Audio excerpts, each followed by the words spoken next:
Assalamualaikum warahmatullahi wabarakatuh. Alhamdulillahirrabbilalamin. Teman-teman yang saya muliakan, sahabat Taklima yang saya banggakan, kali ini kita berjumpa kembali dalam acara kita Taklima Tadarus Kajian Ilmiah Ramadan KKI LPIK Unisma. Bersama saya sebagai pembawa acara pada kesempatan kali ini, Nabil Ahmad Aufani, mahasiswa semester 6 Prodi Pendidikan Agama Islam Fakultas Agama Islam Universitas Islam Malang. Teman-teman, di samping saya ini sudah ada pemateri kita, sudah ada narasumber kita yang luar biasa dengan karakter beliau yang menawan, kemudian kepribadian beliau yang menurut saya sangat-sangat menyejukkan, serta keilmuan-keilmuan beliau yang menakjubkan. Sudah ada Al-Mukarram Al-Ustadz Thoriq Ansori LC-MPD. Assalamualaikum ya Ustadz. Assalamualaikum warahmatullahi wabarakatuh. Ahlan wa sahlan wa marhaban. Alhamdulillah. Sehat Ustadz? Alhamdulillah. Saya. Teman-teman, tak terasa nggih, Ustadz, hari ini itu merupakan sudah genap bagi kita lebih satu hari melaksanakan ibadah puasa bulan Ramadan 1443 Hijriah pada tahun ini. Nah, bahwa pada keesokan harinya tentunya adalah tanggal 17 Ramadan, di mana terjadinya peristiwa yang sangat-sangat ditunggu oleh semua umat Islam di seluruh dunia, yaitu peristiwa nuzulul Quran. Nah, linear dengan keadaan tersebut, maka kali ini, pada kesempatan kali ini, kita akan mencoba untuk membahas Ustadz tentang nuzulul Quran ini dengan mengangkat tema, mentajuk tema, yaitu mengupas tuntas sejarah peristiwa nuzulul Quran. Mungkin teman-teman yang di sana sudah tidak sabar, apalagi saya di sini yang merasa bersyukur karena bisa berdampingan dengan Ustadz. Monggo langsung saja kita persilahkan kepada Al-Mukarram Al-Ustadz Thoriq Ansori LC-MPD. Tafadhol ya Ustadz. Oke, baik. Terima kasih Mas Nabil, teman-teman semua yang dimuliakan oleh Allah Ta'ala. Alhamdulillahirabbil alamin, wassalatu wassalamu ala sayyidina Muhammadin wa ala alihi wa sahbihi ajma'in wa man tabi'ahum bi ihsanin ila yaumiddin wa ba'du. Di dalam Al-Qur'an telah banyak dijelaskan bahwasannya Al-Qur'an ini adalah sesuatu yang sangat mulia, tidak akan dianugerahkan kepada orang yang tidak mulia, pasti dianugerahkan kepada yang mulia. Nabi yang paling mulia adalah Rasulullah Shallallahu Alaihi Wasallam. Semua tentang Al-Quran pasti mulia, kalamnya mulia, penghafalnya mulia, orang yang mengkaji juga mulia. Kemudian Nabi yang menerima wahyu Al-Quran tersebut menjadi Nabi yang paling mulia, paling utama daripada Nabi-Nabi yang lain. Nah, Al-Quran ini diturunkan pada waktu bulan Ramadan, sebagaimana ayat Al-Quran yang menjelaskan Syahrul Ramadan alladzi unzila fihil Qur'anu hudan linnas wa bayyinatin minal huda wal furqan. Dalam kesempatan lain ada ayat inna anzalnahu fi lailatin mubarakah. Kemudian ada ayat lagi inna anzalnahu fi lailatul qadar. Ya. Ada ayat lagi bal huwa Qur'anum majid fi lauhim mahfuz. Gitu nggih. Nah, melalui ayat-ayat ini sebenarnya bukan hanya anak-anak zaman now yang bertanya-tanya Al-Quran itu diturunkan kapan sih sebenarnya, kok di beberapa redaksi ada Syahrul Ramadan alladzi unzila fihil Quran, kemudian ada inna anzalnahu fi lailatin mubarakah, kemudian ada lagi inna anzalnahu fi lailatul qadar, kan gitu. Mengingat Al-Quran itu enggak turun hanya pada saat Ramadan, pada bulan Syawal juga pernah turun, pada bulan Dzulqa'dah juga pernah turun, kemudian pada bulan Dzulhijjah juga pernah turun, kan gitu. Nah, ada salah seorang yang bernama Atiyah bin Al-Aswad, ya, Atiyah bin Al-Aswad tanya kepada Sayyidina Abdullah bin Abbas. Tentu Abdullah bin Abbas ini adalah sahabatnya Rasulullah yang alim dalam segi menafsir ayat Al-Quran, karena beliau yang mendapatkan doanya Rasulullah, Allahumma faqihhu fiddin wa alimhu ta'wil. Ya, mudah-mudahan Allah Ta'ala itu menjadikan Abdullah bin Abbas ini faqih di dalam urusan agamanya, wa alimhu ta'wil, dan ya Allah ajarilah Abdullah bin Abbas ini takwilnya ayat-ayat Al-Quran. Karena sudah didoakan oleh Rasulullah, maka Abdullah bin Abbas tidak diragukan kapabilitas keilmuannya dari segi tafsir. Nah, Atiyah bin Al-Aswad ini tanya kepada Abdullah bin Abbas, waqa'a fi qalbi asyak fi qoulihi ta'ala syahrul ramadhan alladzi unzila fihil qur'an inna anzalnahu fi lailatul qadar ila akhirih. Gitu nggih. Jadi yang penasaran bukan hanya anak-anak KKI, yang penasaran bukan hanya pemirsa semua. Jadi sekali Atiyah bin Al-Aswad tanya pada Abdullah bin Abbas. Sementara Al-Quran itu turun pada bulan Syawal, ya turun pada bulan Dzulqa'dah, turun pada bulan Dzulhijjah, Muharram, Rabiul Awal juga pernah turun. Gitu ya. Maksudnya turun itu terus gimana? Perinciannya seperti apa kan gitu. Nah, kemudian Ibnu Abdullah bin Abbas menjelaskan. Ini yang saya baca adalah teks dari kutipan beberapa kitab ya, karena ketika mengkaji Al-Quran itu nggak boleh menurut saya ya. Bayangkan kita mengkaji nas baik Al-Quran, sumber-sumber hukum Islam, tapi ngajinya nggak berdasarkan sana, tapi menurut saya itu kan berbahaya sekali. Nah, seperti yang dijelaskan oleh Syekh Nuruddin Aiter di dalam Ulumul Qur'annya, Manaul Qoton juga dijelaskan, Manahidul Irfan Imam Az-Zurqani juga dijelaskan di sana, Al-Itqan Imam Asyuyuti juga dijelaskan di sana. Dan mereka juga mengutip pertanyaan Atiyah bin Aswad ini, pertanyaan Atiyah bin Aswad yang ditujukan pada Abdullah bin Abbas. Kemudian Abdullah bin Abbas mengatakan, innahu unzila fi ramadhana fi lailatul qadar. Al-Qur'an diturunkan pada saat Ramadan pas Lailatul Qadar. Gitu nggih. Wa fi lailatin mubarakah jumlatan wahidatan. Adapun diturunkan pada satu malam itu adalah malam yang mubarakah. Nanti diperinci insyaallah. Tsumma unzila ala mawaqi'in nujumi tartilan fi syuhuri wal ayyam. Kemudian diturunkan setelah itu sesuai dengan apa yang pernah kita pelajari sedikit demi sedikit, sesuai dengan munasabah ahwal pada zaman Rasulullah SAW, sehingga kita mengenal ilmu yang namanya asbabun nuzul kan gitu. Nah, berdasarkan penjelasan ini kemudian Syekh Nuruddin Aiter itu memberikan satu konklusi ya. Jadi beliau menjelaskan waqad tadhafarat al-asanid. Jadi para sanad-sanad itu saling mendukung satu sama lain. Ya, pernyataan Ibnu Abbas. Ila bin tuthbitu qaulahu binuzul Quran jumlatan wahidatan ila baitil izza fi sama'i dunya lailatul qadr fi Ramadan. Yang jelas melalui pernyataan Ibnu Abbas ini dapat kita tarik kesimpulan Al-Quran itu turun jumlatan wahidatan fi baitil izzah secara keseluruhan pada Baitul Izzah gitu nggih. Itu pada saat Lailatul Qadar pada bulan Ramadan. Nah, Lailatul Qadar itu kapan?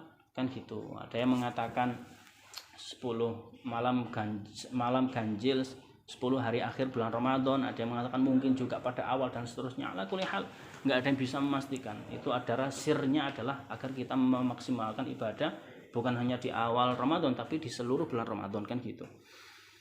Nah, pada intinya kita sampai pada satu pemahaman ya bahwasanya Al-Qur'an ini turun secara jumlatan wahidatan keseluruhan ke Baitul Izzah pada malam bulan Ramadan pada malam Lailatul Qadar. Nah, melalui pernyataan Ibnu Abbas ini kita dapat mengambil kesimpulan dan di mana kesimpulan ini juga dinyatakan oleh beberapa ulama. Turunnya Al-Qur'an kepada kita pada Rasulullah SAW ya, itu melalui 3 tahapan.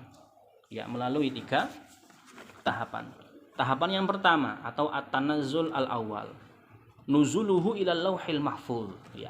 Turunnya Al-Qur'an ya dari Allah Subhanahu wa taala ke Lauhul Mahfuz. Ya. Al-Qur'an turun ke Lauhul Mahfuz, gitu nggih. Al-Qur'an turun ke Lauhul Mahfuz. Sebagaimana yang diterangkan dalam Al-Qur'an bal huwa Qur'anun Majid fi lauhin mahfuz kan gitu. Berarti ayat tersebut relevan pada penurunan ayat Al-Qur'an yang pertama. Gitu nggih. Loh kan tadi ada bal huwa fi lauhin mahfuz, ada inna anzalnahu fi lailatin mubarakah, ada inna anzalnahu fi lailatul qadar, syahrul ramadan unzila fil Qur'an kan gitu. Nah, maka pada tahapan yang pertama Al-Qur'an turun ke Lauhul Mahfuz relevan sesuai dengan firman Allah Ta'ala yang ada dalam Al-Quran bal huwa Qur'anun Majid fi lauhin mahfuz gitu nggih. Nah, Lauhul Mahfuz ini apa? Lauhul Mahfuz itu alamun ulwiyyun azimun ja'alahu Allah Ta'ala min a'zamil madzahirid dallati ala 'azamati ilmihi ta'ala. Jadi alam tentu bukan alam dunia, ya, alam yang maha tinggi, di mana di sana terdapat berbagai macam keagungan-keagungan yang menunjukkan ilmu Allah Ta'ala, gitu ya. Kita nggak boleh membayangkan berarti ilmu Allah Ta'ala atau ilmunya Allah Ta'ala berada di sana, enggak. Istilahnya di situ berbagai macam hal selain duniawi ini ada di dalam Lauhul Mahfuz itu, termasuk ya semua, mulai dari takdir baik buruk dan lain sebagainya itu ada di Lauhul Mahfuz itu sendiri, ya. Wa yahtassu al-lauhul mahfuz bi kauni mustamilan atas jili ma qadallahu ta'ala wa qaddara ma kana wa ma sayakun. Dan Lauhul Mahfuz itu sendiri tertulis ya di dalamnya apa yang akan ditakdirkan oleh Allah Ta'ala, apa yang akan dikodokkan oleh Allah Ta'ala, baik yang telah lalu ataupun yang akan datang. Tentu masalah yang telah lalu ataupun akan datang itu binis batilana, tergantung kita, gitu ya. Menurut kita, menurut pemahaman kita pun, itu pemahaman yang pertama. Jadi tahapan Al-Quran turun yang pertama itu adalah turun ke Lauhul Mahfuz terlebih dahulu. Kemudian yang kedua, ya, At-Tanazzul Ats-Tsani. Kemudian ya, At-Tanazzul Ats-Tsani. Tanazul Ats-Tsani atau yang kedua ini, An-Nuzul ila Baitil Izzah fis sama'id dunya jumlatan wahidatan kama sabaqa an Ibnu Abbas. Nah, yang tahapan yang kedua ini adalah turunnya Al-Quran ya dari Lauhul Mahfuz ke Baitul Izzah. Baitul Izzah itu tingkatan langit lah, yang apa, 7 langit 7 lah ya. Baitul Izzah turun ke langit Baitul Izzah. Ya, turun ke Baitul Izzah.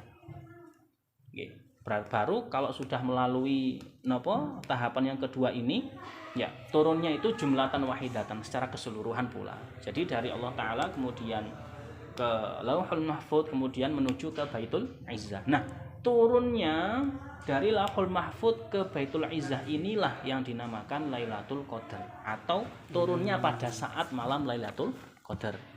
Gitu nggih. Sebagaimana apa yang sudah didhawuhkan oleh Imam Ibnu Abbas. Gitu ya. Jadi turunnya Al-Qur'an mulai dari Lauhul Mahfuz ke Baitul Izzah atau Sama'ud Dunya atau langit dunia itu adalah pada saat malam Lailatul Qadar. Kapan malam Lailatul Qadar itu? Ya enggak ada yang tahu. Gitu enggak ada mios. Malam 17 nuzul Quran, 17 Ramadan, ada yang mengatakan malam 19, 21, 23, 25, 27, malam-malam ganjil itulah gitu. Tentu itu termasuk rahasia Allah yang memang hikmahnya agar kita seperti yang saya katakan tadi mengoptimalkan ibadah. Nah, tahapan yang ketiga, an-nuzulu ala qalbin Nabi sallallahu alaihi wasallam munajjaman. Kemudian tahapan yang ketiga itu turun dari Baitul Izzah ke Rasulullah sallallahu alaihi wasallam, ke hatinya Rasulullah sallallahu alaihi wasallam ya secara berangsur-angsur dalam 23 tahun. Dan itu melalui perantara malaikat Jibril.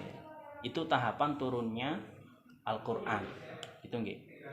Nah, saya ulang lagi, ada 3 tahapan, mulai dari turun ke Lauhul Mahfuz, kemudian turun ke Baitul Izzah atau langit dunia. Dari langit dunia kemudian turun ke hatinya Rasulullah Shallallahu Alaihi Wasallam secara berangsur-angsur selama 23 tahun. Tentu melalui perantara malaikat Jibril, gitu ya. Dan itulah Al-Quran, ya. Allah Ta'ala Maha Mulia. Kemudian kalamnya juga mulia. Dibawa oleh Nabi yang paling mulia, dibawa oleh malaikat, dibawa oleh malaikat yang paling mulia. Malaikat yang paling mulia panglimanya itu kan Jibril. Disifati muta'in thamma amin. Jadi malaikat Jibril itu adalah malaikat yang ditaati oleh malaikat-malaikat yang lain. Kan gitu. Kemudian dianugerahkan kepada wahyu yang paling mulia. Gitu nggih. Kalau ada yang mempelajarinya, menghafalnya, ia menjadi orang yang mulia karena sebab Al-Qur'an itu sendiri. Oke. Kalau misalnya sudah hatam dan seterusnya menjadi menantu yang paling mulia, idaman. Nah, itu adalah seputar Al-Qur'an gitu. Nah, kalau turunnya itu Lailatul Qadar, ya turun pada saat Lailatul Qadar turun dari Lauhul Mahfuz ke Baitul Izzah. Ya, Baitul Izzah itu langit dunia. Turunnya itu pada saat kapan? Malam Lailatul Qadar. Baru mulai dari Baitul Izzah menuju Rasulullah Shallallahu Alaihi Wasallam ini sesuai dengan muqtadul hal, sesuai dengan keadaan Rasulullah Shallallahu Alaihi Wasallam pada saat berdakwah. Ada kalanya ayat tersebut turun pada saat beliau di Mekah, turun pada saat beliau di Madinah, dan seterusnya, dibawa oleh malaikat Jibril kemudian menuju Rasulullah Shallallahu Alaihi Wasallam. Gitu nggih. Saya itu pas kalau bahas Jibril itu teringat cerita salah satu guru saya. Jadi guru saya namanya Syekh Muhammad Hasan Hito. Beliau ulama kontemporer Madzhab Syafi'i di abad kini ya. Jadi beliau nulis ensiklopedia fikih Syafi'i Al-Mawsu'ah Al-Fiqhiyah. Itu 160 jilid. 160 jilid. Per jilidnya 60 tebal gitu. Beliau itu pernah bercerita ya. Jadi dulu di Al-Azhar ada orang ngaku jadi nabi. Gitu. Ada orang mahasiswa ngaku jadi nabi. Gitu. Karena apa? Karena dia bermimpi ketemu orang namanya Jibril. Gitu. Nggak tahu Jibril itu di mimpinya entah nagih utang atau mungkin mau menjodohkan ya nggak tahu ya. Yang jelas karena bertemu orang namanya Jibril akhirnya ya dia menyimpulkan aku jadi nabi gitu aja. Pihak rektorat tahu akhirnya di DO ya, dipecat jadi mahasiswa. Ya marah-marah, lo aturan mana yang menyatakan kalau ngaku jadi nabi harus keluar dari kampus? Kan nggak ada aturan-aturan yang undang-undangnya, kan nggak ada, protes gitu lah. Ya, Syekhul Azhar pada saat itu ya guru besarnya lah mengatakan gini loh Le, ya hadhil jami'ah lam tuftah lil anbiya. Jadi perguruan tinggi ini didirikan ya itu bukan dibuka untuk para nabi. Jadi silahkan kamu cari kampus khusus untuk para nabi yang kuliah di sana. Kalau Al Azhar jangan kuliah di sini. Kalau kamu nggak jadi nabi jangan kuliah di sini gitu. Nah itulah ya penyelewengan lah yang seperti itu ya. Naudzubillah, orang anak-anak Unisma jangan sampai ada yang seperti itu. Aku jadi nabi itu jangan ya. Jadi alumni Timur Tengah atau alumni luar negeri itu nggak jamin kalau memang benar-benar kapabel dalam keilmuan ya. Alumni Unisma juga bisa insya Allah. Amin. Dari segi keilmuannya tergantung masing-masing individu tentunya. Ya, itu seputar turunnya ayat Al-Quran sesuai dengan tahapan-tahapannya. Gitu nggih. Mulai dari Allah Subhanahu Wa Taala, kemudian ke Lauhul Mahfuz, turun ke Baitul Izzah, kemudian turun kemudian turun ke Rasulullah Shallallahu Alaihi Wasallam. Nah, pada saat ke Lauhul Mahfuz itu berarti relevan bal huwa Qur'anun Majid fi Lauhil Mahfuz kan gitu. Berarti ya memang turun pada saat di Lauhul Mahfuz itu sendiri. Kemudian turun ke Baitul Izzah atau langit dunia, berarti gini berarti turun pada saat Lailatul Qadar atau Lailatul Qadar pada saat bulan Ramadan itu kapan? Ya pada saat Al-Qur'an turun ke Baitul Izzah. Ya, ketika turun ke Baitul Izzah berarti memang pada saat malam Lailatul Qadar seperti itu. Nah, kemudian turun pada kita kan kadang juga pada bulan Syawal, turun juga pada bulan Dzulqa'dah, Dzulhijjah. Kan gitu. Itu berarti turunnya dari langit dunia atau Baitul Izzah.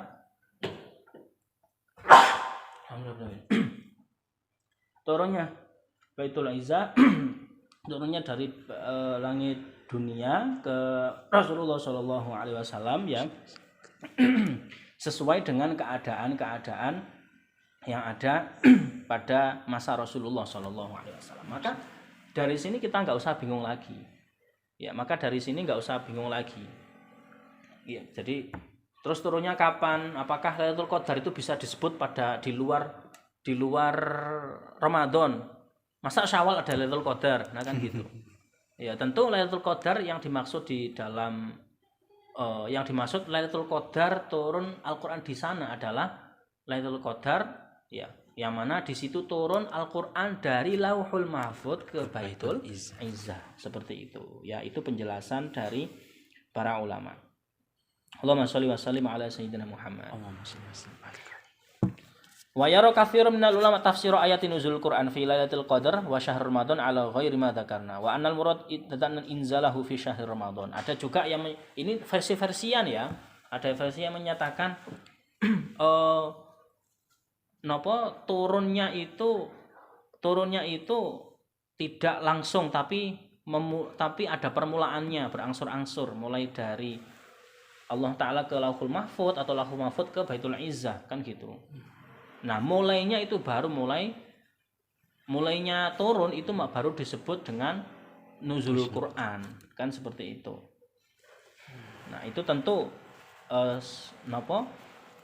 versi-versian ya, kan. Tapi kalau versi Ibnu Abbas tadi seperti yang sudah dijelaskan tadi, ada 3 tahapan, kemudian ada yang dimaksud dengan turunnya pada Lailatul Mubarakah, Lailatul Qadar, bulan Ramadan, itu adalah dari Lauhul Mahfud ke Baitul Izzah. Allahumma sholli wa sallim ala sayyidina Muhammad. Nah, kemudian sekarang kita tentu bisa mengambil hikmah dari turunnya Al-Qur'an tersebut pada saat malam Lailatul Qadar atau pada saat Lailatul Mubarakah, malam yang diberkahi. Malam yang diberkahi itu ya malam yang diturunkan Al-Qur'an, malam yang diturunkan Al-Qur'an pada saat Lailatul Qadar, kan gitu. Nah, setidaknya ada 2 pelajaran penting atau hikmah di balik pembahasan kita kali ini. Ini saya tutup dengan 2 hikmah ini. Gitu nggih. Yang pertama adalah tafkhimu amril Qur'an wa amri man nazala alaihi. Kita dapat mengambil pelajaran 2 hikmah, yaitu betapa agungnya Al-Qur'an ini dan zat yang menurunkan, zat yang menerima, zat yang membawa wahyu tersebut. Dengan mengumumkan seluruh penduduk langit bahwasannya yang diturunkan ini adalah sesuatu yang sangat besar. Biasanya kalau agung pasti diperhatikan orang banyak, kan gitu. Oh enggak, turunnya itu gini, oh enggak, turunnya itu gini, turunnya gini. Maka saking agungnya itu akhirnya memang terjadi perbedaan pendapat, kan gitu. Tadi yang saya sampaikan itu mulai dari Allah Ta'ala ke Lauhul Mahfud, kemudian dari Lauhul Mahfud ke Baitul Izzah ke Rasulullah Shallallahu Alaihi Wasallam. Ya itu memang ya sesuai beberapa versi lah itu. Gitu, itu yang pertama. Jadi yang pertama adalah agungnya sesuatu yang diturunkan oleh Rasulullah, oleh Allah Subhanahu wa taala kepada Rasulullah. Yang kedua, sirrun yarji'u li ijazil Quran fi tartibil Quran fi nuzul. Ya. Kita telah mempelajari bahwasannya Al-Qur'an itu turun dari Baitul Izzah pada Rasulullah dengan berangsur-angsur, kan gitu kan. Secara berangsur-angsur. Berangsur-angsurnya pun sesuai dengan situasi dan kondisi. Akhirnya ada ilmu yang namanya asbabun nuzul. Itu pun hikmahnya adalah keutamaan Al-Qur'an itu sendiri, turun pada saat dibutuhkan. Turun pada saat dibutuhkan. Sehingga tartibnya mulai dari surat ini yang berada di permulaan, ini berada di akhir, ayat ini berada di awal dan di akhir, semuanya kan dari Rasulullah Shallallahu Alaihi Wasallam. Ya. Nah, sehingga hikmah yang kedua ini mengajarkan kepada kita bahwasannya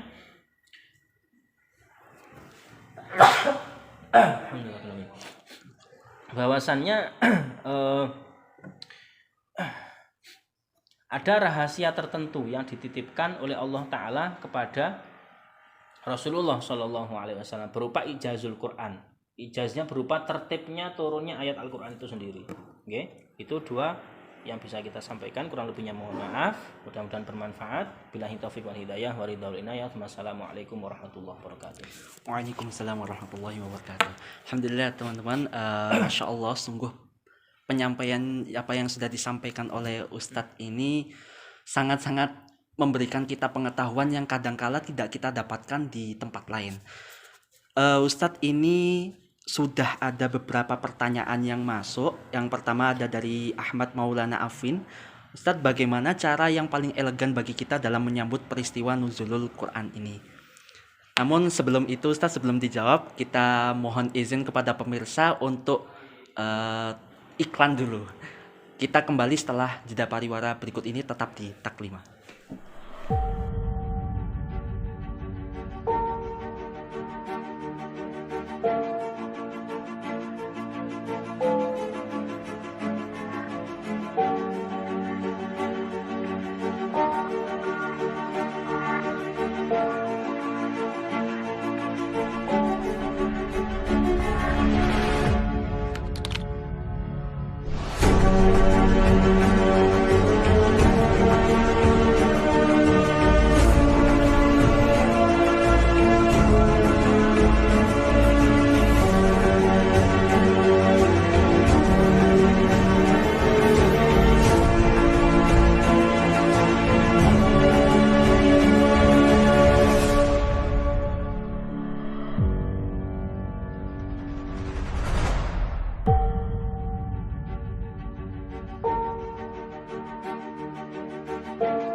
Oke teman-teman, kita kembali lagi di acara Taklima Tadarus Kajian Ilmiah Ramadan setelah jeda pariwara tadi. Ustadz tadi mengenai pertanyaan dari Mas Ahmad Maulana Afin, bagaimana cara yang paling elegan bagi kita dalam menyambut peristiwa nuzulul Quran ini? Mohon tafadhol Ustadz. Baik, cara yang paling elegan dalam menyambut peristiwa nuzul Al-Quran. Tentu masing-masing orang dalam mengekspresikan cara menyambut sesuatu yang agung itu punya cara sendiri-sendiri gitu. Akan tetapi sebagaimana yang pernah diajarkan oleh guru-guru kami, para kiai, para habaib yang dulu mengajarkan Al-Quran, mengajarkan ulumul Quran dan lain sebagainya, ya, ketika kita menyambut sesuatu yang agung, maka kita harus mempersiapkan sesuatu yang agung pula, ya, sesuatu yang agung pula. Misalnya nuzul Al-Quran, maka apa sesuatu yang agung yang kita siapkan untuk menyambut turunnya Al-Quran itu sendiri? Di antaranya kalau para ulama terdahulu gitu, membuat target-target datang nuzul Al-Quran misalnya tanggal 17 Ramadan atau malam 21, terserahlah ikut yang mana kan gitu. Oh berarti saya punya target 17 Ramadan saya hatam 3 kali misalnya, ya, 17 Ramadan saya hatam sekali, 17 Ramadan saya hatam 2 kali. Nah itu diantara cara-cara para salaf dalam rangka menyambut nuzul Quran itu sendiri. Ada juga beberapa ulama Yaman yang mempunyai cara sendiri jadi menyambut menyambut turunnya nuzul Quran itu dengan apa? Dengan menyambut datangnya nuzul Quran, hatam baca Al-Quran plus memahaminya, plus tafsirnya. Jadi pas membaca Al-Quran bukan hanya sekedar dzalikal kitabul la raiba fihi hudal lil muttaqin alladzina ila akhirih, tidak, tapi dzalikal kitabul la raiba fihi, kemudian bersama-sama merenung, ini loh kitab Al-Quran hudal lil muttaqin, tidak ada keraguan di dalamnya, yang menjadi petunjuk untuk orang-orang yang bertakwa. Berarti orang-orang yang bertakwa itu pasti menjadikan Al-Quran sebagai pedoman, petunjuk. Saya termasuk orang yang menjadikannya petunjuk apa enggak ya? Merenung. Nah itu sampai hatam. Insyaallah. Untuk menghadapi nuzulul Quran. Ya macam-macam orang dalam menyambut peristiwa nuzul Al-Quran tersebut. Ada yang menggunakan cara semakin memperbanyak Al-Quran sehingga goal akhirnya pas pada nuzul Al-Quran. Ya, ada yang menggunakan cara berusaha untuk menghatamkan Al-Quran plus memahaminya, merenunginya, di mana gong akhir perenungan atau hataman tersebut pada saat nuzulul Al-Quran. Ada pula yang merayakannya dengan membuat halakoh-halakoh, hataman-hataman, itu semuanya baik insya Allah ya, tergantung ketulusan dan kesungguhan kita tentunya. Itu kalau dari saya. Ya Ustadz, Masya Allah. Ini ada pertanyaan lagi Ustadz dari Mbak Sofian Nanda Putri Awalia. Ustadz mohon izin bertanya, adakah amalan-amalan serta doa khusus yang dapat kita lakukan dalam peristiwa nuzulul Quran ini? Oke, amalan-amalan atau doa-doa khusus yang dipanjatkan pada saat nuzul Al-Quran gitu. Yeah. Tentu kalau dari para ulama, para guru-guru kita itu banyak ya wirid-wiridnya. Terus sebenarnya baca Al-Quran itu sendiri sudah doa sebenarnya. Itu ya doa, ya ibadah, ya semuanya lah ada di sana Al-Quran. Meskipun yang dibaca ayat azab. Jadi kalau versi saya, ketika turun nuzul Al-Quran kemudian sampean nggak membaca doa apapun, wis wiritan Al-Quran itu tok, itu sudah bagian dari doa. Itu sudah bagian dari doa. Nggih, untuk wirid-wirid tertentu tentu banyak nggih, banyak. Di antaranya mewiridkan Al-Quran misalnya pada malam nuzul Al-Quran itu satu halakoh berapa kali hatam Al-Quran tersebut dijadikan wirid kan gitu kan. Imam Abdullah Al-Haddad pernah mengatakan wirid yang paling utama itu adalah Al-Quran, karena kalamullah, nggak ada yang menyaingi gitu. Kalau misalnya ada wirid yang lain itu masih kalah dengan Al-Quran karena kalamullah kan gitu. Dan setiap ayat atau bacaan atau huruf yang ada di dalam Al-Quran itu pasti mempunyai sir-sir rahasia-rahasia, ada nafahat-nafahat, harisma-harisma yang dititipkan oleh Allah kepada ayat tersebut. Nah, orang yang berdoa dengan zikir-zikir dengan membaca ayat suci Al-Qur'an itu sendiri, ya insya Allah itu termasuk wirid-wirid yang luar biasa. Nah, ada juga wirid-wirid tertentu, misalnya kita mencari doa-doa yang warid di dalam Al-Qur'an.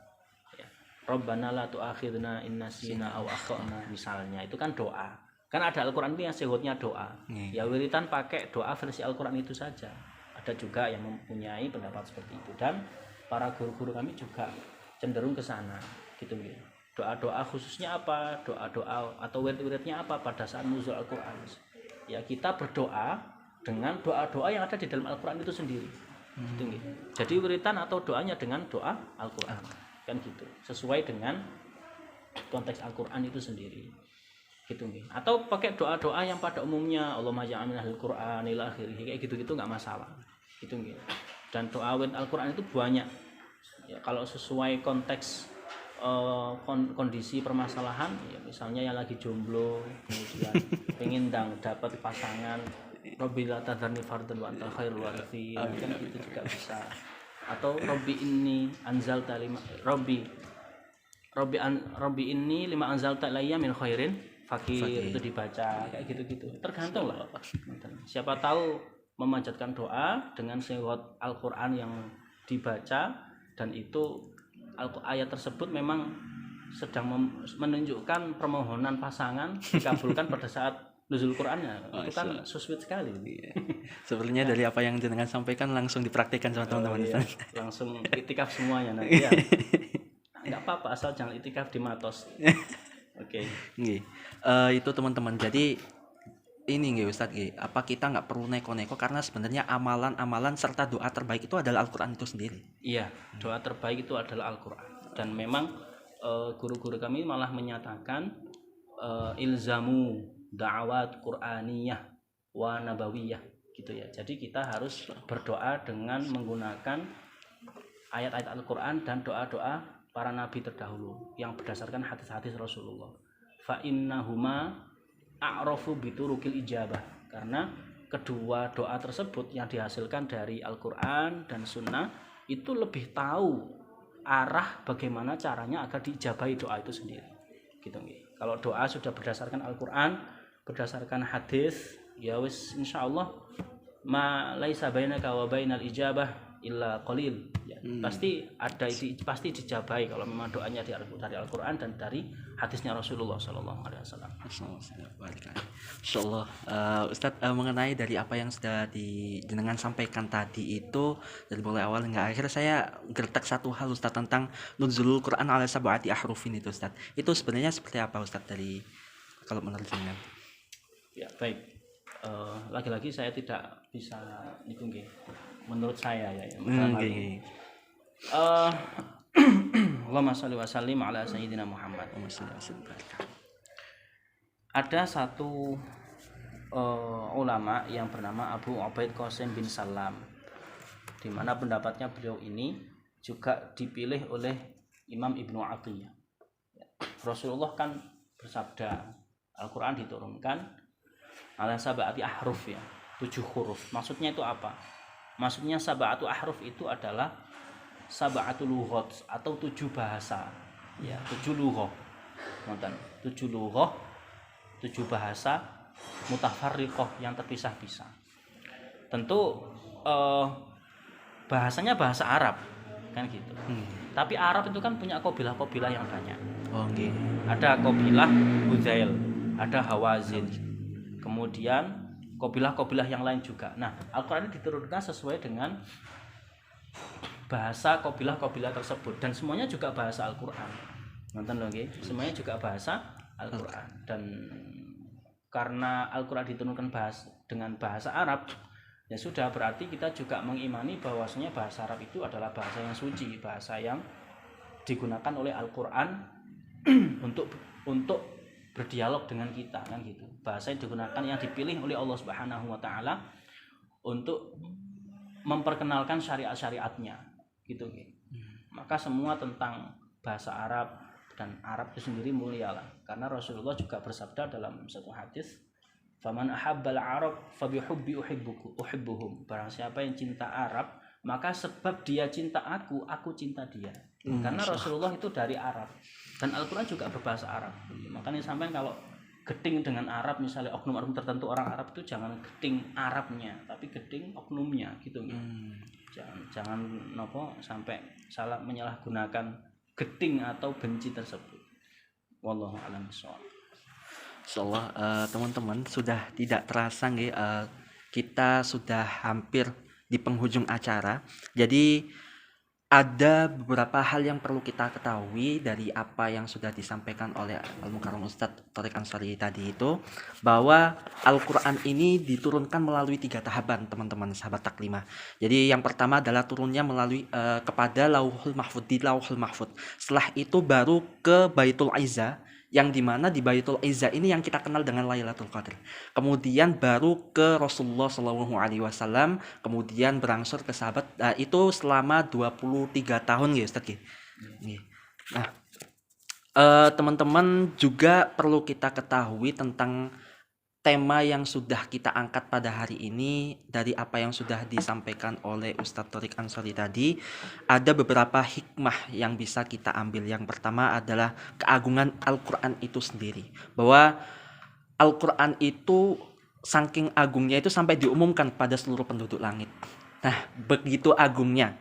Kemudian yang kedua adalah sirron. Ada beberapa rahasia Allah berupa tertibnya Al-Quran itu diturunkan dengan peristiwa-peristiwa tentu kepada Rasulullah SAW. Jadi ada teman-teman jadi yang bertanya, sebenarnya nuzulul Quran dengan Lailatul Qadar itu apa bedanya? Nah, itu tadi di 3 tahapan itu tadi. Kemudian target dengan kalau misalkan tadi Mas Ahmad Maulana Afin tanya tentang bagaimana cara kita menyambut datangnya peristiwa nuzul Quran ini, tentunya dengan mengagungkan Al-Quran itu sendiri. Contoh misalkan menghatamkan Al-Quran, memahami isi-isi dari Al-Quran itu sendiri. Kemudian serta amalan dan doa itu tidak perlu kita neko-neko, karena apa yang sudah disampaikan oleh Al-Ustadz tadi, bahwa amalan-amalan serta doa terbaik itu adalah Al-Quran itu sendiri. Teman-teman, mungkin itu sekian yang bisa kita bahas ge Ustadz ge.